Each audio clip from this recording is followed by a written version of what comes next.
in order to ensure that you are actually writing your plan, what you have to do is to ensure that you go back and write your points and then think about some example. For example, the first point here is different social media sites. So we have Facebook, Instagram, Twitter, and probably as you write, you might be thinking about others. Another one, the benefits of using social media. So you have your topic there, the point there, benefits of using social media, and then you have your benefits, updated information, current news, virtual connection with family and friends, and of course you have etc. Now, one of the hiccups is that as you write your points, ensure that you give little explanation or evidence. The third point spoke about dangers of social media. So here you realize that a few of the dangers listed here, well, one danger, most important, exposes personal information to predators. So you can know if you want to expand to think about scammers or voyeurs or pedophiles, whatever it is that you want to expand to think of, to relate when you say predators, and what personal information are you thinking about that could be exposed when people use social media. Now, and the final point that was recounted under the think about section here is the point that says, how would you use social media? Notice the answer here. Personal use of social media to showcase talents, view entertainment, communicate with friends and family. And again, to expand on that, you can just focus what kind of talents would you showcase on social media platforms? What kind of entertainments could you be viewing? And what kind of communication practices could be engaged in when we're talking to our families and our friends? Let's zoom in now on the letter structure. So we know, regardless of the type of letter that you're writing, there's a particular structure. Sender's address, the date, the receiver's title, the receiver's address, greeting and salutation, introduction, where you state why you write, the body with 3 well-developed paragraphs, including details given in, of course, the think about section, which is where you have your, that's what we call the scenario section in this case. Then you have your conclusion, where you state contact information if more information is sought, or you ask for clarity. Right? And then you have your closing and your signature. So remember, to begin our addresses, and that include our dates and salutation, we might want to pay attention to which style we're comfortable doing, especially for the business letters. Are we comfortable using the indent style, where you have your personal address to the left side, to the top right, and then the receiver's address bottom left? Or do you want to use a block style, where you have your address above, and then of course beneath you have your receiver's information, inclusive of addresses? There are a few letters where we could start our letters. We can start by saying, I'm writing to inform you about, I'm writing to advise you of, I'm writing to let you know, I'm writing in response to, I'm writing with regard to, I'm writing in connection with, I'm writing to reply to, I'm writing with reference to. So it depends on the type of letter that you are trying to tailor. Then, of course, just like how you have an important way to start your letter, you also have an important way to end your letter. So I hope that this information will be of some assistance. I hope or trust that I have been able to answer your questions. I hope you'll be pleased or happy to provide you with additional information. I'm looking forward to your reply and immediate response. So it depends again on the type of letter of information that you're asked to write. Here's a sample. So you have dear sir / madam, comma, I'm writing, and you finish that by including that beginning phrase and the reason why you write. And you have first of all, because say our think section, we're asked to write all about what is climate change, some of the causes of climate change, the way many people have been affected by climate change and what you can do to decrease climate change, then we know that all those points will come into separate paragraphs and we write. Then by the time we get to the closing up now, all you need to say is that I'm looking forward to your reply and I would appreciate if you can inform me as soon as possible or some other ending to close off. Then, of course, you have your closure, yours faithfully, and as related down the bottom, there are many other traditional closings that can be used instead of yours faithfully, yours respectfully, regards, warmest regards, sincerely, yours truly, best regards. And notice too that when there's a two-phrase expression there, the first part of the expression starts the capital letter, but the second part starts with a common letter. And of course, for your signature, as is above, Maurice Kaplan, you need to have your full name, right? So your full name first and last, or Christian and surname. And it is very important that probably you want to end with your role, the role or position that best describes who you are as you think about this letter. The article. Now, the article too has several characteristics. It begins with a headline or a title. It has a byline, which is basically who wrote this article, and the date in parentheses. Then you have the lead paragraph, which is the introductory paragraph. And in this paragraph here, it tells you who, what, when, where, why, and how. And the writer would normally tell the purpose of the article. Then, of course, as you think about the explanation or the body of the article, you have to think about how this information is going to be presented in the different paragraphs. So again, you have to draw on the think about section or the points that you have been asked to include in your idea. And the article will end with a concluding paragraph where you summarize the content that you have presented already. And of course, if possible, you want to end with a memorable statement or a call to action or some recommendation to improve upon the problem that you are expressing. And here's a sample article. And notice the title there and below by Mark Kowalski. And of course, you wouldn't have to write the above section here, but you probably would have the date that the article has been presented.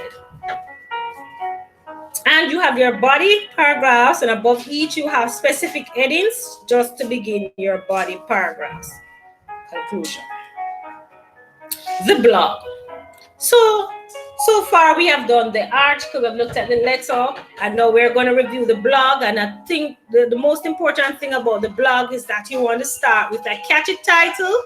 You want to have an introduction which explains what will be in the body of your blog, and you want to give a quick overview of what you plan to teach.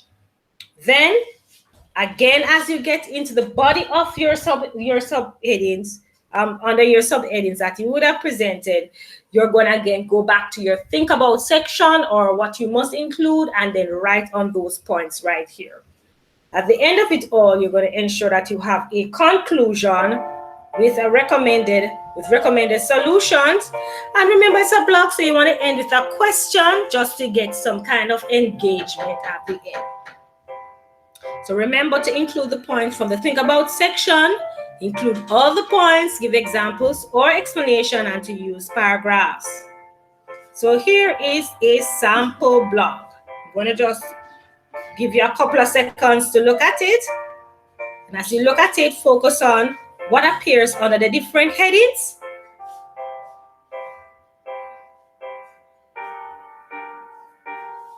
The introduction,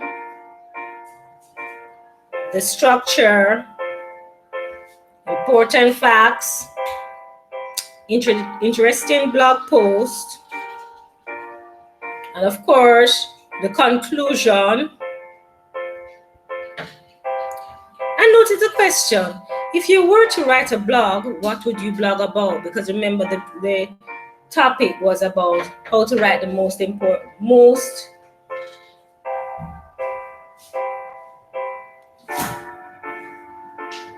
the best blog post.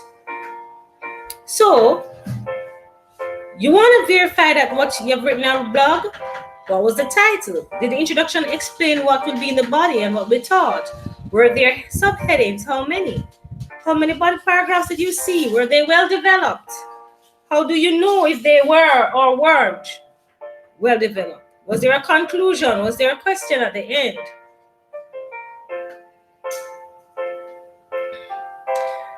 Now, another concept that might come under the writing section is the email. So remember, the writing section has one concept, and so far it might appear to be a blog, it might appear to be an article, it might appear to be an email. So remember, your email will normally have from to subject, then you have there, and of course you have your introduction, developing paragraphs, again see points to include or points of focus, and you have your closing and your signature. And if it's a business email, which is usually the case, then you know you want to have full name. But if it isn't a friendly email, then you can just have one name. Say you might have been asked to write a report or a notice. Just some possibilities. Just throwing it out there. This is how it would be done. So again, for the report, you would have your heading. You want to begin with the introduction, talking about where you're focusing on, when and what is the focus. Then as you go into your areas, remember again, you have to think about the think about section or what you should include. But the idea here to ensure that you would have been given more information on the when, the where, the what, the who, the why. And by the time you get into the conclusion, time to wrap up, you want to say, what's the outcome? What was the result? Don't forget to end your report by indicating who wrote the report. So you're going to have to say at the end, reported by, and of course, it will be you who will be writing the report. So your name should be there. Your full name should be there. Notice the notice too. So begin first, indicating what type of notice you're writing. Put the date, put from, put to, and in the body of the notice, again, you're going to be asked or expected to go to the think about section or what you would include in that notice. And then, of course, you're going to say respectfully, you have your closing and you have your signature. Finally, and usually quite traditional, as is the concept for the body of the City and Guilds written paragraph, the essay. So, you know, as is with a regular essay, you have an introduction. An introduction will have at least 3 to 5 sentences. You must have the hook. The hook could be a quote, a scenario, a question, a short story, which is what we call an anecdote, a vivid description, a definition, a general statement, and any other that makes it creative for you.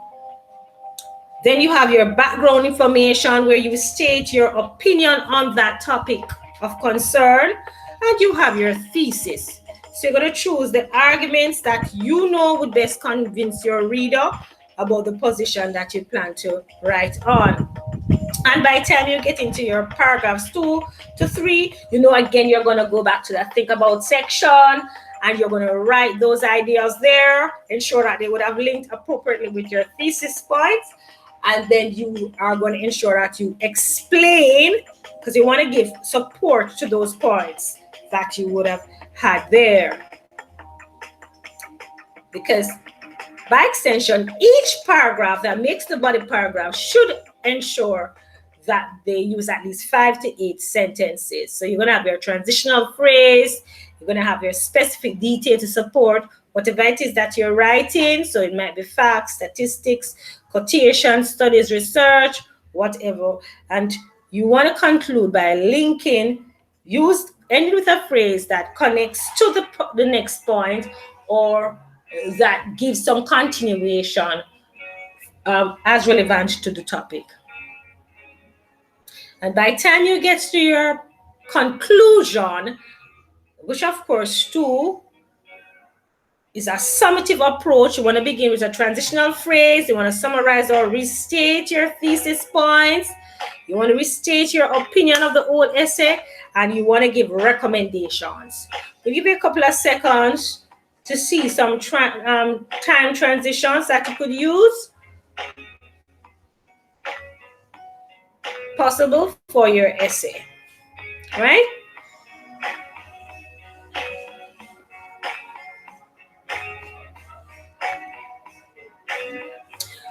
Often students forget this, but you get a mark for this, guys. You get a mark for ensuring that you say that you have proofread. How do they know? You sign your name right here. So there's sign your name below. If you have checked your work for accuracy and meaning, so you put your signature right here. If you don't do that, you would have lost for yourself a mark. Remember, if you have exhausted your paper, you can ask for more. We do hope that your exam will be a great one, and we do hope that you will obtain the highest marks. All the best in your exam, guys. Remember, if you're not sure what to write, normally the written text is connected to some extent to that task that is given to you in the contents or details given to you in the source document. So you can go back there and try to do a little bit of paraphrasing of the ideas. All the best for your exam. I'm out.